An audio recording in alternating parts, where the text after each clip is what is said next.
I'm here this morning with Dave Clark. He and his wife Cynthia own this beautiful garden and this beautiful home here on Bayou Texar. Thank you for being here with me this morning. Good morning. The gardens are absolutely magnificent. Well, thanks to you. Well, I appreciate Gulfside that. Landscaping. Absolutely, and I have a great team that manages your gardens and keeps everything trimmed and maintained and beautiful. It's the middle of summer right now, the dead of summer, and everything looks absolutely beautiful. The grass is green, the flowers are blooming. What is your favorite part of this garden? I'd have to say the favorite part, as you would call it, the 360-degree experience, because this is a big lot, 9/10 of an acre, several hundred feet on the water in Bayou Texar, as you said. So it takes a unique perspective of the landscaping. And you designed, and we approved, the 360-degree brick paver path that goes all the way around the entire house.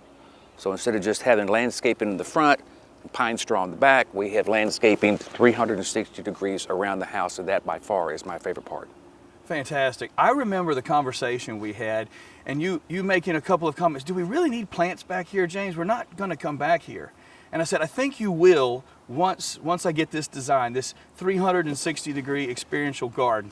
I coined that phrase several years ago because I wanted people to be able to enjoy their gardens like rooms in their homes. Basically, the 360-degree experiential garden is where I create a system of walkways and paths that allow you to constantly tour the garden in a continuum.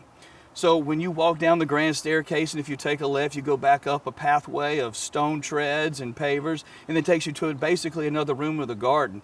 And I think it turned out fantastic. It really did. We have lots of events here, a lot of social events, and every time people want to go walk around the entire house. I mean, whose other house do you ever do that to? Let me go see your backyard landscaping. Never. So this has truly been a lot of fun, and as you said, it's like another room of the house. So at nighttime, the LED low voltage landscape lighting comes on that we installed that accents the entire garden, the complete 360-degree experiential garden walkway. How does that impact your time at night in the garden? Well, in the evening it's fantastic. Rather than just sitting around the house, you can sit outside on this great back porch balcony. You can walk around the house. It looks like a resort in the evening. I know there's over 300, maybe 350 individual LED lights that you put in or you had installed around the entire house, and in the evening it's just awesome. I love to be able to bring people into the gardens in the evenings, and landscape lighting helps with that. The great part about your landscape lighting is it only costs $1 per year to operate those fixtures. We don't have these great big halogen lights that are shiny lumen. It's just all accented. And I think that makes it more appropriate in the evening rather than having these blaring halogen lights. Yeah, it's not hot lights, it's not glaring lights, it's down lights accenting the foliage around the entire house. It's really fantastic. When we initially installed this project, the city required that we have a retention pond in the back to catch stormwater runoff. This became very problematic. It never dried up. It was a complete eyesore. So we have this beautiful garden and this complete eyesore of a retention pond in the backyard. Tell me a little bit how you felt about that, what led us up to the drainage solution, and if you're happy today. Well, I'll answer the last question first. Yes, I'm very happy today. It's a great project, but it took 3 years of just having to live with a retention pond that, in my opinion, was unnecessary. We have a large house with a big roof line, and the city wanted us to drain all the roof line down to 10-inch pipes and then to 8-inch pipes like it was a commercial retention pond in some commercial setting, and it clearly is not. But we happily complied because we're on the bayou and we wanted to retain all our own water.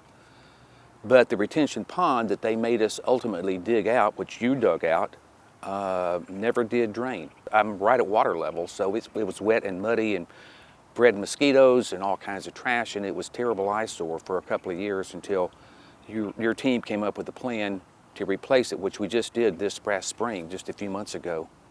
Dug it all out, filled it with sand, filled it with rocks, filled it with, you'll have to explain it exactly how that works, but it works, and it's all covered up, and so we achieved the same goal that the city wanted but with a more aesthetically pleasing effect. Just to reflect back on the project, nasty retention pond had to be there, collected water, never dried up, came up with a system of chambers. It's an underground drainage system. We actually have a greater capacity to hold even more water. As you'll see when Mark does the drone footage, it's completely covered up and everything is underground. The grass is green. There's a lot of area that can be used now by your grandchildren and by guests from your parties. And Oh, absolutely.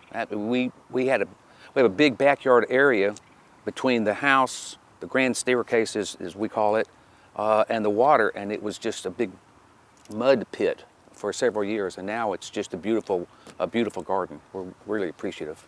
the grand staircase is another one of my absolute favorites. It probably gets the least amount of attention, but it had so much detail put into it when it was constructed.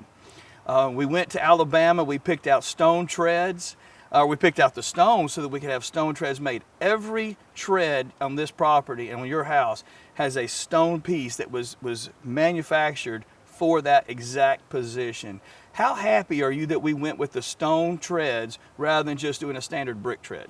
The stone treads are very unique, as you said. They're quarried in Alabama. I think you call it Bluestone. Bluestone. It has, I think, some iron ore in it because it has iron ore elements that you can see. So it's very unique. And the staircase, I know, has the stone treads going all the way up, and each one of the tread and riser are, again, lit up at night. So it's fantastic. Wonderful. I'm so glad that you went ahead and you and Cynthia both decided to do those stone treads, because I think it made a huge impact on the overall visual aspect of the property. Absolutely. My last question, what made you choose me to design your project and Gulfside Landscaping? When my wife and I bought this lot, which I think was 2016 or 17, so it's been a while. As I said before, it's a big lot, has a lot of water frontage. We knew it was going to take a unique house with unique landscaping. You couldn't do one without the other. I didn't know you, I'd never heard of Gulfside Landscaping at that time, but I asked around and I was given the addresses of some of the landscaping that you have done around town, residential and commercial. And my wife and I, Cynthia and I, went around and looked and took pictures and asked the people that had the landscaping done in their house. And they all said it was you, and I remember giving you a call through our builder, Kyle Watson, and the three of us came over here and visited about your vision for this, and it coincided with my vision. So it was a great combination. Fantastic. Thank you so much for being here today. Thank you so much for allowing Gulfside Landscaping to manage this beautiful garden, and we appreciate your business so much. Absolutely. Thank you so much. Absolutely.